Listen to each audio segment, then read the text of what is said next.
Welcome everybody and good morning. This is the 20th webinar in our Get in Shape series. And as I said before, the penultimate one for 2021. It is my absolute pleasure to welcome David Ireland and David Greenslade back to the panel. David Ireland, I'm sure you will know, was the chair of the AFA Code Committee and is a partner at Dentons Kensington Swan based in Wellington. And David Greenslade is Managing Director of Strategi Group, with whom you'll all be familiar as you get your level 5 certificates and other training in this new regime. So welcome, gentlemen. Today's session is about commercial considerations and financial management. Before we get into that, just a bit of a brief recap on our previous session. If I can just ask Kaylee to skip the slides forward. There we go. That's us today. Previous session was on business continuity planning and cybersecurity. That session is recorded and on the advice.fsc.org.nz website. It was a really good session about things that could interrupt your business, creating your business continuity plan, talking a bit about locum arrangements for advice businesses that have one or two advisors, and if somebody's not available to give advice, then who can step in and do it for you, testing your business continuity plan, and various things about cybersecurity and cyber resilience. So as I say, that recording is available on the FSC's Professional Advice Hub at advice.fsc.org.nz. Today's session is about, as I say, commercial arrangements, commercial considerations and financial management, a really important area. We were just talking before about, I've spoken to a handful of advisors who are saying, look, I just want to get my license first and then get my business in shape. And we're saying that's the wrong way around. You've got to get your business meeting the license requirements from the FMA, this lovely document that the FMA have provided to us that I'm bouncing around my screen. You've got to meet those requirements first and then get yourself applying for a license, because you're signing a statutory declaration at the end of your license application to say you meet those requirements. So without further ado, if we skip on to the agenda, I will pass it on to David. Thank you, gentlemen. Great. Thanks, Mark. And thanks, David Ireland, for co-hosting this. So let's look at what we're briefly going to hook through in the next hour. So what we're talking about here is thinking about the next stage of the evolution of your business. So in theory, the things we're talking about today, we should, in theory, have thought these through prior to the 15th of March. But hey, things happen along the way, and not all of us managed to complete that thinking process. So during this transition period, we have a unique opportunity to get our business into shape, so to speak, as far as thinking about where we want it to be in the foreseeable future. So many of us have decided to become a licensed FAP and have got a transitional license, or some of us have even managed to get our full license at this stage, and others of us have focused on becoming an authorised body underneath a licensed FAP. Whichever decision you've made, you have made for hopefully the right commercial decisions. But as we move through the transition period, people's levels of confidence and the amount of information that becomes available to you and the trends that are appearing within the industry as far as technology, compliance, consumer demands and things, it creates an opportunity for you to think about, am I in the right space at this point in time, ready for the next 5, 10, 15 years? So our job over the next sort of hour is to talk you through some of those considerations. So let's hook into it and let's look at some of the multitude of things that we've got in front of us to look at. And we're not going to go through all of these things here, other than to say there's a bucket load of issues that you need to think through. Regardless of whether you are a licensed FAP or an authorised body, we all have these issues to consider. And what you need to do is develop some form of structure and framework around how to rationalise these and put them into some form of plan so that you don't get overwhelmed by all of these considerations. So, David Ireland, any quick views on this? Yeah, and perhaps a couple of things, and something maybe actually going back to something Mark just said before we introduced this, of Mark focusing on or looking at, it's not just about getting your license, getting ready for your license or getting the license. And Mark was talking about always having your regulatory systems in place, your compliance systems, so you are complying.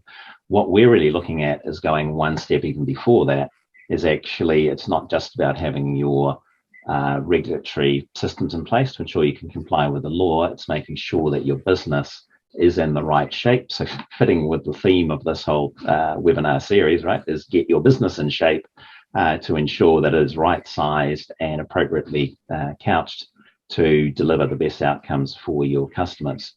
Yes, we've got a whole lot of considerations up there. It's supposed to be a busy slide. We do recognize there's a truckload of issues for people to grasp and think about.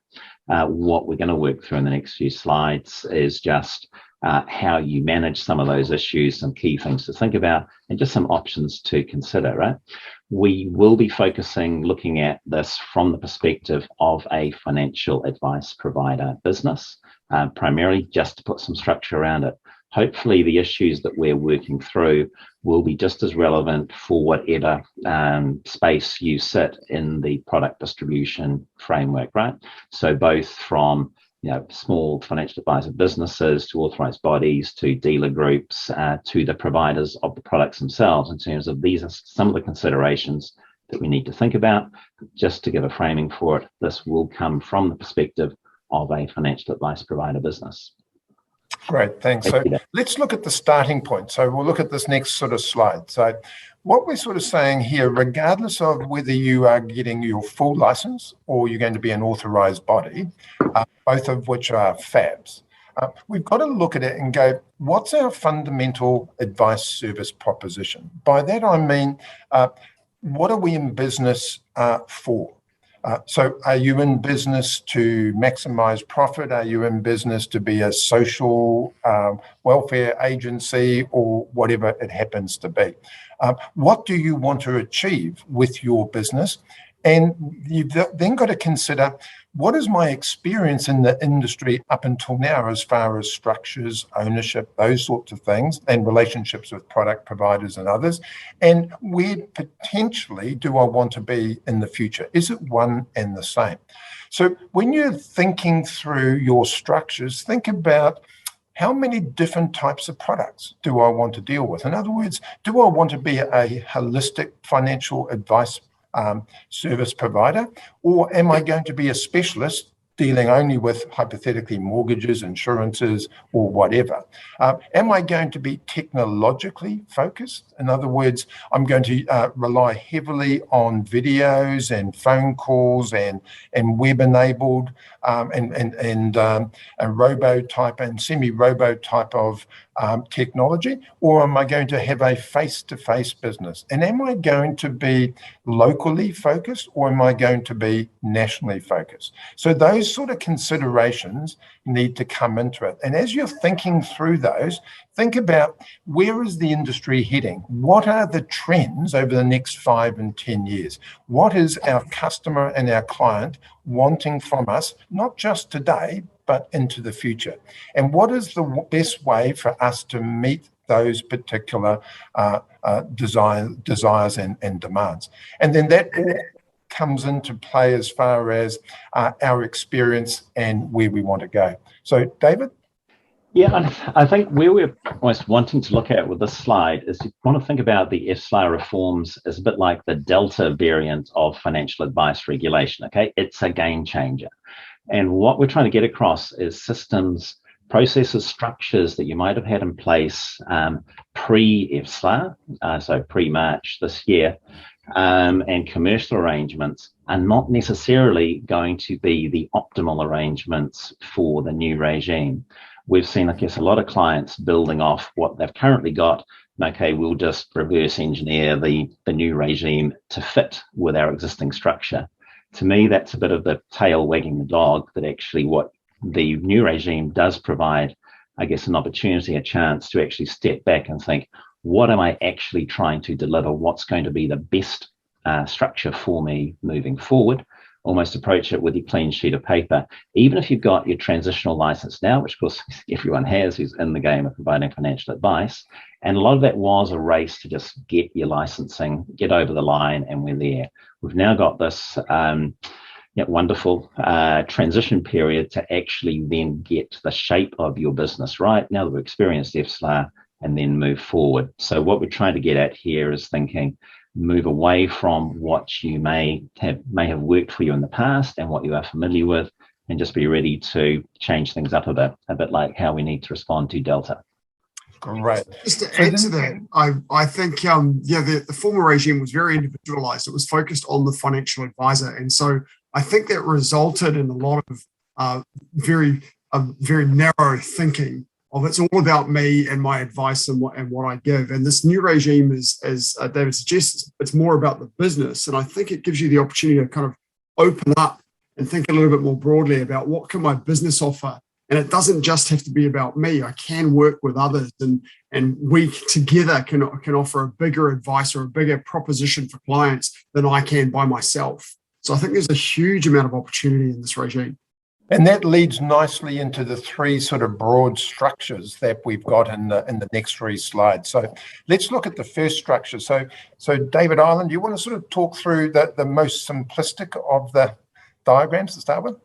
Yeah, sure. Hopefully it does sort of speaks for itself, right? So this is really just looking at, your simplest approach moving forward, which is perhaps your more traditional financial advice provider business. We've just got that single FAP, one or more financial advisors sitting under it, delivering advice on behalf of that FAP.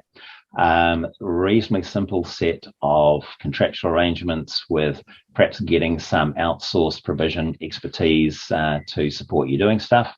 And you got your direct one-on-one relationship with product providers. So yep, you control your own destiny as a FAP there. And a lot of businesses, this is something you're familiar with. You can control it. And you just need to back yourself that your outsourced provision arrangements are adequate. The downside, of course, you are taking on all of the risks and all of the management of that on your own, and need to be comfortable that you are able to stand on your own feet to run that sort of proposition. Great. And when we're talking about contagion risk, what we're talking about there is when you've got a nice, simple, clean structure like this, you are totally responsible for what goes wrong. So there are no other FAPs, be they ABs or licensed FAPs, that can drag you down through their misdemeanors, because you are the total master of your own destiny from that sort of perspective. And that obviously comes with pros and cons. So if we look at the next slide, which is... Of course, on that one, David, actually, so the no contagion risk, was thinking about, of course, your one contagion you do have there is with your outsourced providers. If one of your IT provider has got a gremlin in the system, then that's your main exposure. But hopefully you can manage that through your contractual arrangements, which we'll talk about a bit further on. But otherwise, they're contained. Yeah, because your outsourced providers are a key component of your FAP license. And so in this sort of diagram here, you're only as strong as your weakest link. And your weakest link in this instance is either as both your financial advisors and the quality of those and the level of competence, knowledge and skill, but also your outsourced providers. So cheapest is not always best from that sort of perspective. So choose carefully around that. So on this next slide is sort of what Mark was alluding to here. So I'll talk through this slide, and then David will talk through some of the implications around that. So what we're saying here is you could have your own full FAP license, and so you run your own business. But what you do is you group together, either formally or informally, to access a range of common services. And they could be anything from compliance to service providers to IT, and also through to product providers. And we'll keep coming back to product providers because they are quite critical in this. Some of these centralized service arrangements can also offer branding. So that's great, because suddenly you can get economies of scale around common branding. But the moment you put branding into the mix, then and all of these FAPs start to use common branding, then you're increasing your contagion risk. Because if someone else is using the same branding as you, then if something goes wrong in one of the FAPs, then that can potentially have a contagion effect on you, even though you could be totally compliant. So what this now means is that you're only as strong as your weakest FAP that's in the circle, as well as those other sort of contagion risks we talked about before. So David, you want to talk through the role of the product provider and a bit more around these common outsource provisions? Yeah, sure. And look, this slide to me is the more interesting one in terms of just the variety of structures that this is trying to demonstrate, from your more formally structured, say, dealer group arrangement, where the outsourced provider, but effectively is your dealer group providing support, where possibly the FAPs are all linked through as authorised bodies or just in that structure through the dealer group, through to quite a loose arrangement. The key to it all, of course, though, as a financial advice provider, is you are, at the end of it, trying to deliver great product to your clients, assisting them choose the product that actually meets their needs, which is where the product providers come into it. And it doesn't matter what structure you put in place, if providers aren't prepared to deal with you, then it's not going to be a happy outcome for you as a business. And there has been, I guess, a variety of different approaches from the providers coming into it, with perhaps even a different approach from the banking side of the equation of how they wanted to structure their contractual arrangements, distribution arrangements, from the insurers. I was actually keen to bring in Mark here just to talk a little bit about, I guess, from the insurer perspective of what you're seeing in terms of insurance arrangements, what's the typical model there, and are you dealing with dealer groups or the head body, or are you going direct to the financial advice providers? Yeah, sure. It's quite. This diagram shows it quite well. That on the right hand side of the diagram, you're showing product providers having direct relationships with the FAPs, and on the left hand side, you're showing FAPs with indirect relationships going through this common outsource provider. And in the insurance world, the insurers have always had direct agreements with all of the financial advisors they deal with, as well as agreements with the dealer groups themselves. So it's kind of like a bottom-up relationship where the insurer has direct relationships with all the financial advisors and also talks to the entities up above. But often the agreements usually the agreements sit directly with the financial advisors. Now, in this new world, those agreements are usually being lifted up to the FAP level. And of course, the advisors will sit underneath the FAP. So we tend to find there's a lot more advisor business agreements coming out into the marketplace now. But the relationship with the dealer group is kind of a secondary direct relationship. It's not a pass-through relationship like it is with the banks. So as just in summary, the insurers tend to have direct relationships with the individual financial advice providers and will have thousands of agreements out there in the market, which I think is in contrast to the banks, which, David, I think you were going to talk about now. Is that right? Yeah, and so I guess what we tend to see from the banking side of it, and perhaps a couple of the insurers as well, has been going more at the aggregation line of saying we don't want to manage 1,000 different contractual relationships.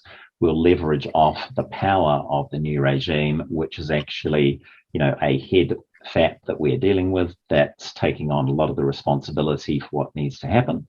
And your core relationship will be with that head, or that centralized FAP sitting in the middle. Of course, COFI is another game changer that then alters. So the Conduct of Financial Institutions legislation that is enjoying a bit of a yo-yo time on the parliamentary order paper. A couple of months ago, it was sitting at number 2. Last week, it dropped down to number 22. So it's not actually getting the airtime. Probably COVID has got in the way of that, or just delaying it. But it is progressing through. We're still expecting to see that passed later in the year. And that's in a lot of the providers, of course, are looking at, well, how do I need to get my contractual arrangements right-sized, appropriately couched to support the new obligations that I'm going to have under the COFI regime. And fundamental to that is, almost irrespective of what happens with the way COFI deals with intermediaries, there will be an obligation on the product providers to have confidence that their distribution channels are delivering good outcomes for the customers. Can they be confident that any of the financial advisors within this network they're dealing with are providing the right sort of advice for their clients and are matching them with suitable products that we're offering? And that is why we're seeing that playing out now in a lot of the upgraded distribution agreements. And there are, different approaches there, from, I guess, putting much of the onus on the centralized FAP to then deal with the financial advisors themselves. So sort of relying upon the power of the licensee to have their systems right. through to providers wanting to really get down and dirty with the individual financial advisors. So through the FAP, wanting to monitor. And a key thing about that will be what is meant by monitor, what is the extent of the obligation on the product provider. And we've still got fingers crossed that we'll get a sensible outcome through the amendments to the legislation and through the supporting regulations of the COFI bill. That will mean we end up with a workable set of rules. At present, it's a little bit uncertain, and that's hence part of the challenge of negotiating, talking with your product provider. But the key thing with this for any financial advice provider business is you need to understand how your business operates, what's going to make sense for you, the level of control you have over your financial advisors, that then dictates how comfortable you might be with some of the contractual provisions that the product providers are trying to put in place upon you. And it's not just the providers being, trying to be difficult or overbearing on it. It's actually they've got a lot of acid being put on them through the regulatory environment to make sure that they can be confident about their distribution networks. Where I find this particularly interesting is in the banking space, you've got this tendency for the aggregator is usually going to be a financial advice provider themselves, because the bank has said that we want you to be a financial advice provider. But they'll have entities that they're aggregating, some of which will be authorised bodies operating underneath them as a financial advice provider, and others will have their own licence, but they're being aggregated through the aggregator anyway. And we're still seeing that those dealer groups are having to push some of the compliance obligations and some oversight over people who are individually financial advice providers in order to satisfy contractual relationships with the banks. Yeah, and so think about this model as a bit akin to a cooperative that you would see in other industries. So you see a lot of industries, be it medical practices and so on and so forth, have moved down this sort of route.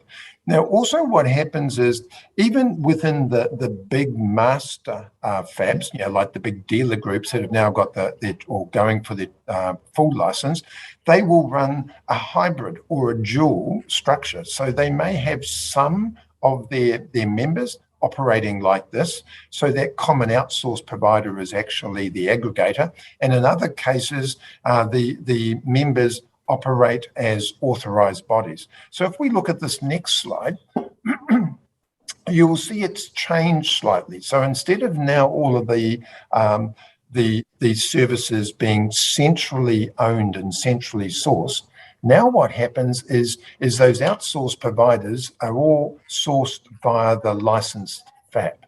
So the licensed FAP, be it a dealer group or whatever in old parlance, it could, in some instances, have some financial advisors that are directly engaged by that licensed FAP to service the clients that are owned by the licensed FAP.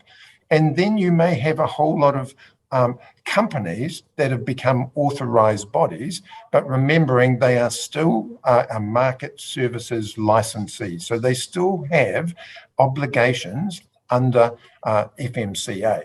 So they are authorised bodies that own their own clients, and they in turn employ their own financial advisors to service the clients that they own.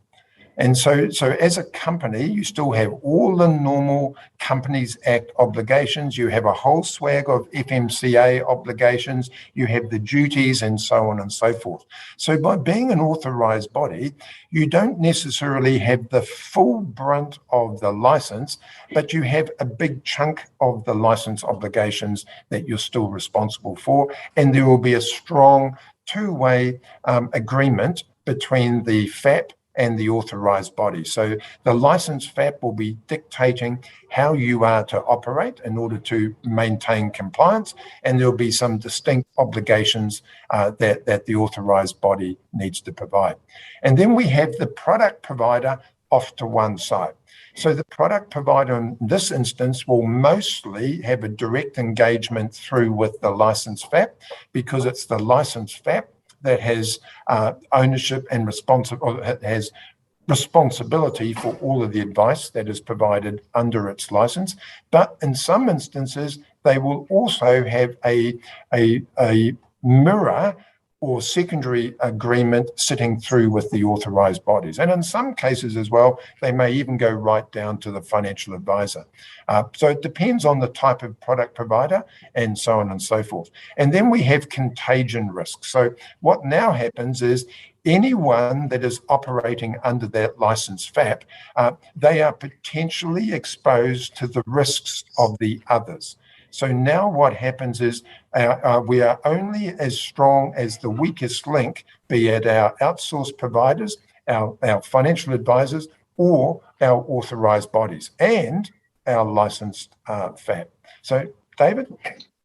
Yeah, and it's it's a matter of how long we've got to talk through this one. And we talk about contagion risks. A couple of things. One thing to be clear is each authorised body, in theory, does not have any regulatory exposure to the other authorised bodies. So say you've got 4 authorised bodies sitting in a chain and one drops the ball and is whacked by the FMA for doing so. Now you, as one of the other 3 authorised bodies, you're not caught up. That's not a regulatory burden, a risk you've taken. So there's no contagion there. It's there. What you have got, though, is that breach by one of the 4 will flow up to the head license FAP, and that's where you've got your contagion risk, because if that's a significant breach from one of the authorised bodies, there might be negative consequences for that FAP, and it will most immediately play out in your delightful financial advice disclosure statements and describing what you do, because that becomes a reliability event that then you are stuck with for the next few years. This is something that's happened. You need to disclose it. No matter how you couch it, that's not a pretty disclosure to make. So you have got that. The flip side, although that risk is manageable, right? That you can manage. What it does require is everyone is working together. Each of you has, let's think, good reason to have confidence that everyone else in the structure is performing their thing. So now we've been approached by some authorised bodies or one of the authorised bodies concerned about the level of rigour that their head licensee is placing on them in terms of their systems and whether they're up to scratch. The general response to that is, well, that's a good thing for you as an authorised body, because if they're applying the same rigour to everyone else in the group, that gives you a lot of confidence that actually we're not going to be caught out by somebody else in the chain dropping the ball. Obviously, the burden on the head license FAP is, they're then responsible for everything sitting within the chain. So they've got to have confidence themselves that everyone has got their systems in place and is behaving. So that's playing out in the contractual arrangements in place. But they do all make sense. Again, it's not just trying to make life difficult, and everyone benefits from those good, tight contractual relationships. If you're not prepared to abide by those relationships, that you're more of a free agent and like to do your own thing, probably this sort of structure is not the structure for you as an AB, because it does rely upon everyone singing from the same hymn book and hopefully singing in tune as they do so. And one of the points that consciously did pick up before, David, was talking about who owns the client. We need to get away from that terminology of owning the client. It is bad speak, but it's actually who's responsible for giving the servicing relationship. But in FSLA, it's actually on whose behalf is the advice being provided. And with this structure, the individuals sitting at the bottom under the authorised bodies could give advice on behalf of the authorised body is the more common approach. They could also give advice on behalf of the head licensed FAP as part of the group, which just becomes, well, how are we wanting to roll out to the public? What is the face? Who are we giving advice on behalf of? And there are then consequences of that, but just make sure that is clear yourself. You do have an option though, and it's just something to work out within each of these sorts of structures. Right. So what we're not saying is, sorry, can I just expand on something that you said before, David, around the authorised bodies? And I think it's really important, if you're a director of an authorised body, to keep in mind that you are responsible for all of your obligations, as well as your licence holder being responsible. So as a director of an authorised body, you can't just say, oh, well, they'll do all that for me, I don't have to worry about it. You're essentially outsourcing a lot of those obligations to your licensed financial advice provider. But as a director of an authorised body, you want to be making sure that all those obligations are being met, even though somebody else is doing them for you. Great. So what we're sort of saying here is there is no one size that fits all. We're not saying one structure is better than the other. We're saying these are three generic structures that are rapidly evolving in the industry, and to choose which one is most appropriate for you, you've got to go right back to that first premise that we outlined, which is, why are you in business and what are you trying to achieve? And what's the outcome and what's your service proposition? Because that will largely drive the structure that you decide to adopt. And then from there, we have to then look at both commercial and financial considerations. So this next slide starts to outline some of the commercial considerations that we've got. And it's not the be all and end all. There are a lot more than this, but what we've done is we've just sort of highlighted some of the key ones that need to play out in your decision making. So David, you want to start off with the first couple? Sure, and we've already kicked on a couple of those. So who's owning the client relationship? So really important where you get more complex structures, and it is owning the servicing right. So what happens if you were to split apart? Who are the clients going to stick with? And in fact, are you going to be able to carry on being able to service those clients if you do move away from your structure that you have got yourself in? And think about both, I guess, the practicalities and sort of track that forward. Because it could be once you have committed to a particular relationship, you may find it is until death do you part, because it's just too practically difficult to extract yourself from that relationship. So you need to make pretty sure that, yes, the structure you have jumped into or you have committed yourselves to is going to survive the test of time, and is actually one that you are comfortable delivering, which comes down to a lot of the, I guess, how straitjacketed you are within the structure, how much freedom you want to be able to operate. But owning the client relationship is a key factor to consider in that. And that then flops through to that management of the client relationship and data. One of your key license conditions is your record keeping, right? And you need to be sure that you've got good access to the records of the client relationship, the advice that's been given, you've got the systems in there. So who's actually running that data, looking after all those records for you, is a key part of that. And that third one about controlling the relationship with the product providers, of course, is also just something to be thinking about. Am I going to be contracting direct? Am I subject to a third party's relationship with the provider that is going to deliver that I'm reliant on to get my remuneration? So those sorts of considerations. David, any extra on those first few points? Yeah, so certainly on the data one, that increasingly we're seeing people, for the right commercial reasons, deciding to centralize data into one system, and that one system may be owned or controlled by the master license FAP. So when you do that, you're effectively locking in your business into that relationship, because data is key. And so on one side, it can give you business efficiencies, and it takes away a lot of the headache around technology, because the master FAP is providing that. But on the other side, it could potentially have an impact on the saleability of your business and the value of your business, and who else may be interested in coming and buying your business in the future. So you've always got to be thinking both sides of the ledger when you're looking at making some of these decisions. And the same applies through on the remuneration arrangements. If you've got remuneration coming directly from clients, well, then that's pretty straightforward. Logically, that would be paid through to your particular FAP. Be it an authorised body or a transitionally licensed one, because that's the entity that's sort of giving the advice. But in many instances, product provider remuneration in the form of trail commissions and things like that, they will either come directly into your FAP, or they may come in through the license FAP, and then they may flow down to you. So the issue you've got to be able to think through and negotiate here is, what is that remuneration split between the license FAP and you as the authorised body, if that's the relationship? And then what are the issues that can result in it being turned off? Because when you go and look at many of these new product provider agreements, if you fail to meet your compliance, and if it can't be remediated within a stipulated time frame, often 30 days, then the product provider's got the ability to stop paying that trail commission. So who's controlling that relationship and negotiating that with the product providers? So anything else on some of those other ones through there, David? And we have talked, just being the lawyer, the key focus is on the regulatory breach, right, and who is actually responsible for it.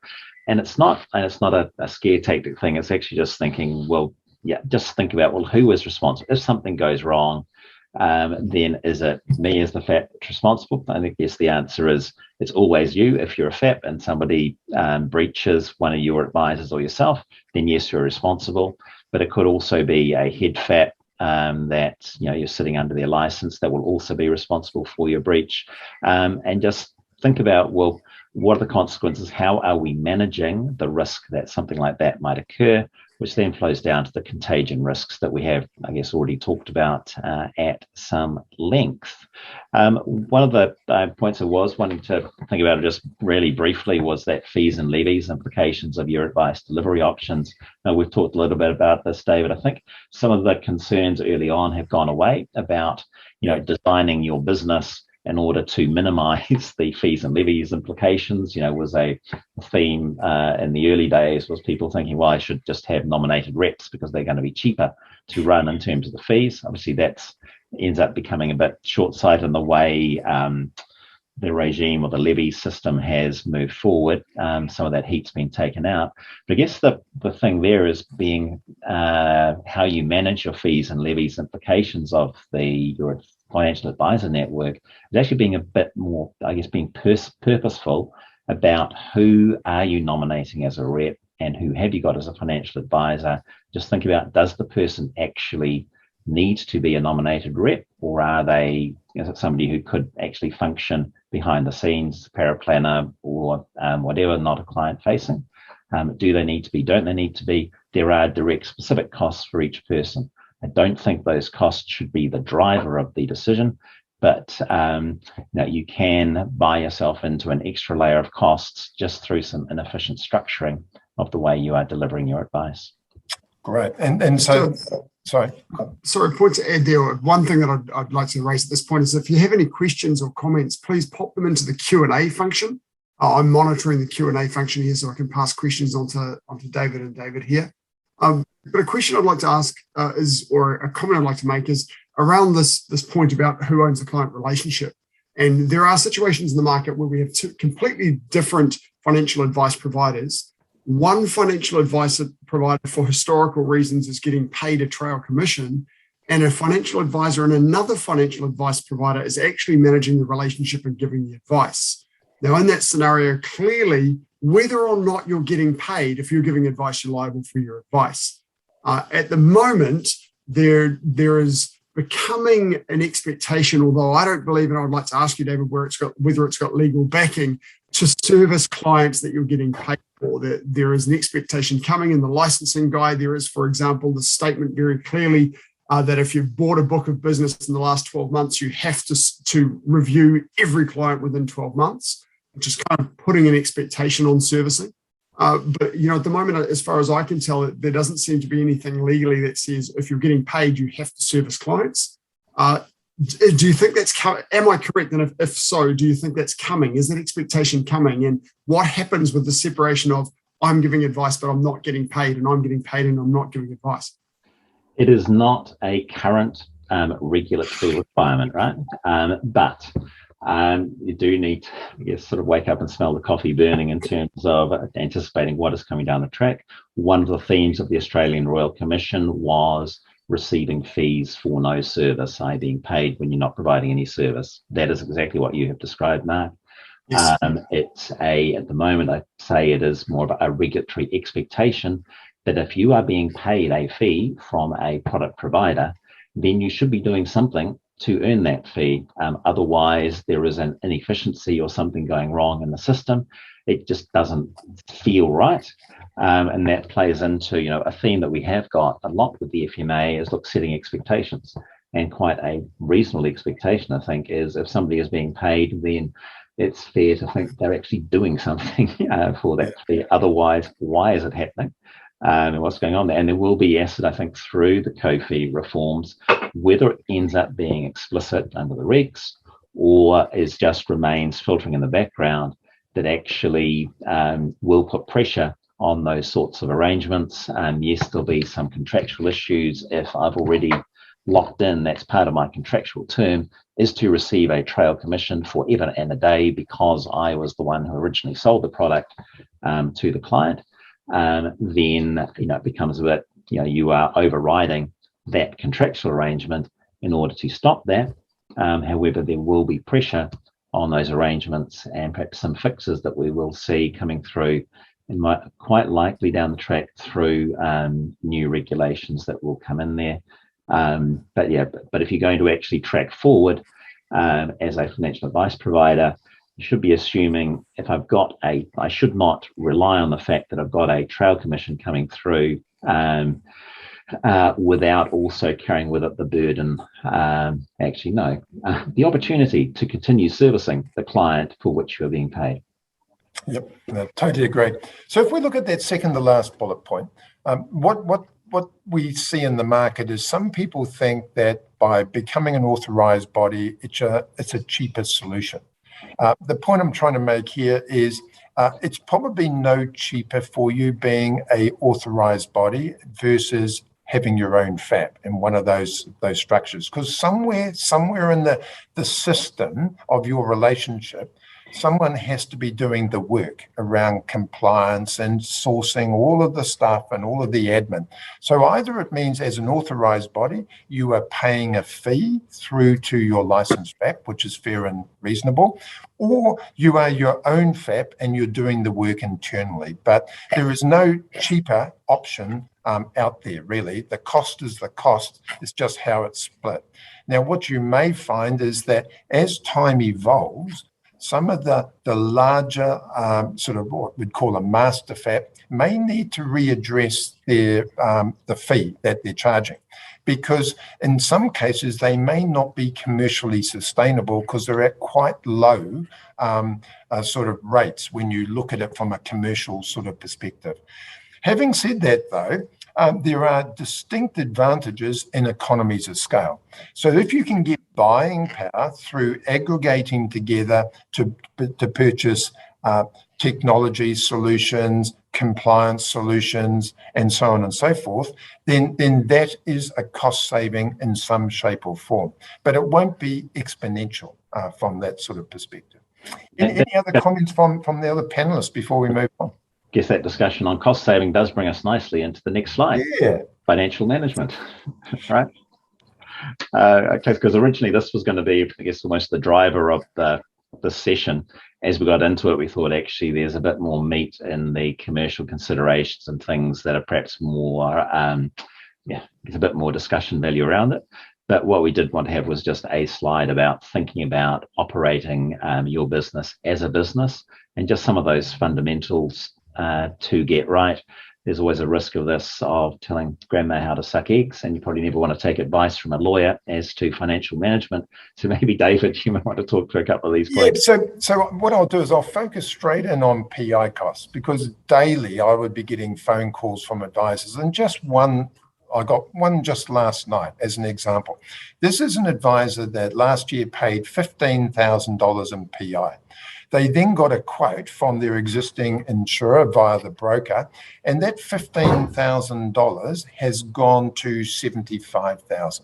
And they thought, holy smoke, this is excessive. So they went out to a second provider. This time they went out to one of the sort of professional associations. They got a quote for the same level of cover from there, and that was $140,000.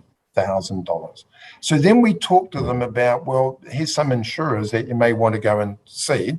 And in the end, they've got a third quote that is still excessive, but it's now only $28,000. So they've gone from 15 to 28. So the issue we're seeing, and I'm seeing this every day in conversations with our clients. So what's happening is some firms are just rolling over and going, oh, PI is PI. I've got to have it and I've got to pay it. So they blindly pay now whatever these exponential costs happen to be.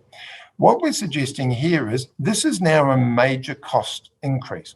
And so a lot of people sort of complain about the cost of training or the cost of compliance at being, say, $2,000 or $3,000 a year, but they're not complaining excessively about paying PI costs that have gone up sort of fourfold in some instances. So you've got to look at some of these costs in your business, be it technology, training, compliance, and you go, this is an investment into reducing the risk within my business. And if you can demonstrate to an insurer that you have fundamentally reduced or you better managed the risks within your business, then you're in a stronger position to negotiate a smaller increase in PI. And the other thing you've got to start looking at with your PI cover is, do I need to take the maximum amount that's been recommended to me by my PI broker? Do I actually carry that much risk? Do I have clients where I'm likely to get that sort of claim where I'm going to have to go through court? What's the likelihood of me actually being dragged into court versus having to resolve this via a dispute resolution service? So you need to be thinking through all of these practical things, because suddenly, for many of us, our PI costs are now a major consideration in the way we operate our business. And as an industry, we've got to become better at managing risk within our business, better at demonstrating how we are reducing that risk. We've got to become better at negotiating with insurers around better pricing structures. And also we've got to become better at understanding the level of cover we actually require. And in some cases, you may decide you want to self-insure, which is a valid option if you're going for a FAP license. Self-insuring, if you're going for some of the other FMCA licenses, is a bit more problematic from that sort of perspective. Anything, David, you want to mention? Yeah, look, to be fair, I think, again, I used the Delta analogy previously, and this is, I think you are seeing the insurers actually grappling with, well, how do we properly price the risk in the new environment, right? But it is a point of actually just discussing and saying, well, how can you convince the PI insurers, say, to reduce that cost because you've got your risk managed? And it is just something that to think about and be purposeful around that, of just work out how can I manage that particular risk. So one of the points, though, on the set of slides I did want to come through was that opening bullet point about operating a business as a separate entity. To have had, I guess, a couple of the war stories from perhaps smaller financial advice provider businesses. It might just be a one-person band where they have got themselves into a horrible muddle with not maintaining separate accounts for the business and intermuddling their, say, personal expenses, personal accounts with the business structure. And look, it does seem fundamental, but we know there are businesses out there that perhaps struggle with some of that basic hygiene of being a business, being a FAP. Might be a fantastic financial advice provider and deliver top service to your clients, but you end up letting yourself down if your business structure isn't professionally structured. And the ones that get the most out of that will probably be the accountants who need to sort it out for you, and then the legal advisors trying to deal with the mess at the end. So you can save yourselves a lot of money down the track by actually just stepping back and making sure you've got the fundamentals of a good, clear process in place for managing all the finances through the business. And continuing on from that as well. Sorry, continuing on as well. You've as well tendency to, in some cases, commingle, even if a small financial advice provider has got separate accounts. With this whole individualization that happened in the earlier regime, it was quite common for people just to pass money through the business account and straight into their personal account. So even if they had a separate account, it just didn't have anything in it. And in the new world, I think there's a recognition that the business itself must stand alone and must have its own robustness, financial robustness. So you'll need to keep money in the business for emergencies, for investment to grow the business, for development, for those sorts of things. So the business itself will need to have the resources to continue to be a business. And from the business, you will pay yourself a salary or pay yourself an income of some sort. But it's not, business income is not personal income. Business has to retain some. Right. So let's look at some tips so that we can sort of make our life easier in our business planning. So on this next slide, some of the key points we want to talk about here is think always about the future as opposed to about the past. And so understand that this new regime, if you embrace it and understand it properly, it's actually incredibly flexible. It's not as draconian and scary as some commentators are making it out to be. Sure, there are higher and more obligations, but they are relatively easily managed. Think particularly about what your clients need and want into the future, and what are some of the technology trends around enabling you to deliver that advice. Always think about you and your business, regardless of whether you're a licensed FAP or you're an authorized body. What is driving you to own your business? And understand, what am I really good at? And what am I not so good at? And as you grow your business, bring into your team people who can complement your weaknesses, or join an organization, be it coming under a licensed FAP, like an aggregator or whatever, that can provide some of those enhancements to boost up your potential weaknesses, or you go into that more cooperative model that we outlined. And be comfortable with those you share your license with. In other words, know who they are, so that you can, firstly, you can go and talk to them as peers and discuss common issues and concerns and considerations, but also to know who is there and who potentially may be a weak link, so that you can help them to boost up their business, because you have a motivation factor here to ensure that everyone that is part of the network that you belong to are good, robust FAPs. Can I just add a little bit to that, David? I think sometimes the individualization of the former regime has led almost to a little bit of over-conservative in this space, where I've spoken to advisors where you've got a group of 3 advisors that have been working together for 15 years, and licensing came up and they decided to get 3 separate licenses because I don't want to take liability for that person's advice. Well, any other business, people get together and there is shared liability. You have employees, you take liability for your employees. That is what business is. It's getting into bed together and working together for the benefit of everybody. And I think sometimes people are a little bit too conservative about sharing licenses at all and have gone down the individual track in structures that really would just make a lot of sense to get together. But it is an individual decision at the end of the day based on those risks. It's just to be a little bit, really talk through those, I think, before making that final decision. And it possibly flows into that second to last bullet point, right? About the keep it simple. It's actually, the regulatory environment is complicated enough without unnecessarily adding to that complexity through the structures that you do adopt, through having multiple FAPs and multiple things there. Actually sort of strip it back, and almost, if something is adding complication to your life, to your business, through the way you have structured things, actively challenge this. Is this complexity really adding value to you? Or is this just something that your accountant or your lawyer has dreamed up, or something that you thought made sense? But actually, do you really need it? The simpler you can keep your structure, and probably the less moving parts that you can have in it, probably the more likely you are to have a compliant and less stressful life of trying to manage all the regulatory burdens that are being dumped upon you. Great. So let's pull it all together in this summary slide, which is our next slide.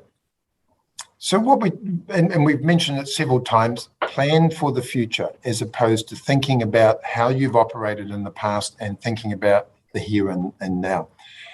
There's a lot of commercial vested interest out there in what people are saying and commenting around, and there's a lot of fear factor out there. So think about this in a positive way and go, it's basically not as hard as what some are making it out to be. If you think this through logically, if you go and get good impartial advice around some of the ways of implementing this, you talk to your product providers around how they can assist and so on and so forth, then you can make a a commercial decision around what you're going to do. Both David Ireland and I are sort of hot on the topic of this transition period is not that long. We started with 2 years. We've only now got a year and a half left to go. We at Strategi Institute have got about, or as of today, 1,520 people going through their level 5. There are another 1,000 people as of today that have said to us, yes, we're going to start, but we're not starting until next year. Now, that's a concern because if they need to get multiple specialist strands, then they're going to run into issues around time frame of not having met their competence, knowledge and skill by the end of the transition period. And then the same issue translates across to getting your full FAP license. People need to start seriously thinking of applying sooner rather than later. Anything, Dave, you want to say around that? I'll probably just reiterate, it is actually getting there. We have heard a lot of timeframes as to when you do need to actually be in place to be able to apply for your transition license. March 2023 might seem like a long way away. It's not. And you need to factor in, look at least 6 months really for something to go through the FMA and sort of bring things forward. However, having said all that, you want to make sure your business structure is right. But the way the regime is structured, the reforms, and hats off to MB for actually the structuring of the transitional period. But the more I think about it, the more it's an inspired sort of process of actually transitional license, get in there, I guess, is that say quick and dirty. I know a lot of people put a lot of effort into it, but actually you're now in this space, use this period, and it is rapidly running out, to make sure you've got the right size business, the right approach, that you have combined with the right colleagues to move forward, and that should structure your full license application. So don't apply before you are comfortable you've got your structure right, but don't leave it too late to get the thinking around what is the right structure. And the last point I'd wanted to make to get there, that last point, one size does not fit all. And the fact there is no magic winning combination of lotto numbers for this, right? Every combination you pick could be the right one. You just need to make sure it is the correct one. But there are also a lot of probably wrong numbers, or numbers that aren't going to be the winner for you. It's just a matter of thinking about what is the combination that is most likely to bring you success in the future, as opposed to what makes sense from sort of 4 years ago before this regime came through. It's actually what makes sense for the new regime, what's going to make you successful into the future. Right. And when we're talking about success, think about it from a customer or client perspective. Are you creating the wow factor and satisfaction for them? Think about it from a profitability here and now factor, but also think about what decision making you're making. What impact does that have on the long-term capital value of your business? Is it enhancing it? Is it going sideways, or are you actually potentially diminishing your capital value? So that's it from the two Davids. So I'll pass you back across to Mark to wrap up. Thank you very much, David, and thank you, David. My key thing there was actually that penultimate point in the last slide is get advice. If you are comfortable with every step you have to take between now and getting your business ready for full licensing, then fantastic. Otherwise, seek help. There's a lot of people out there. There's a lot of entities out there. There's specialist compliance advisors. The providers are out there helping. So, take the advice that you can about getting yourself ready for licensing. And then, as David says, get ready and then apply. Don't leave it too late. So make sure you've got a plan in place, chip away at it. Once you've completed your plan, get your license application in and don't leave it. Because if that big lump of 1,600 or 1,700 financial advice providers doesn't get full license and keeps moving across towards September or July 2022, then there's going to be a problem. So thank you very much, gentlemen, for your help today. The next webinar is going to be on Friday the 3rd of December at the same time, and it's on compliance framework and compliance assurance program. We have a lot of advisors that are, with your experience and advisors, what is this compliance thing? What does this mean? So that's going to be the topic of the next financial advice, the next Get in Shape webinar. The recording for this webinar and recording for past webinars are on the FSC website. So it's advice.fsc.org.nz is the site that will get you directly to the Professional Advice Hub, or just Google FSC Professional Advice Hub.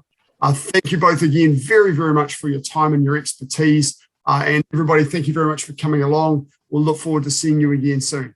Have a great week.